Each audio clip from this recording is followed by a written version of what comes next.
বন্ধুরা দেখুন, হালকা হালকা মেঘলা মেঘলা করেছে এবং হালকা হালকা বৃষ্টি হচ্ছে। আর এই ঠান্ডা ঠান্ডা ওয়েদারে গরম গরম খিচুড়ি বানিয়েছি।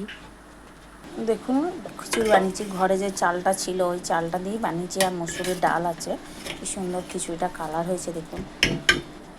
খিচুড়ির সাথে যে তরকারিটা বানিয়েছি, এই তরকারিটা হলো তোমার পুঁই শাক দিয়ে আর কুমড়ো আলু দিয়ে একটা নিরামিষের মতন তরকারি বানিয়েছি।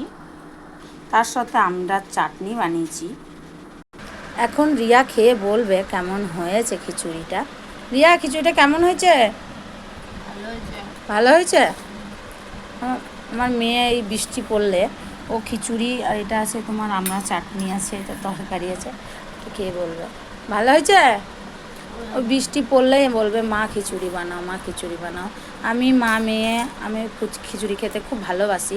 আপনারা বৃষ্টির ওয়েদারে কে কে খিচুড়ি খেতে পছন্দ করেন আপনারা লাইক আপনারা কমেন্ট করে বলবেন। এবং ভিডিওটা যদি আপনাদের একটু ভালো লেগে থাকে লাইক এবং শেয়ার করবেন। ভালো থাকবেন এবং সুস্থ থাকবেন।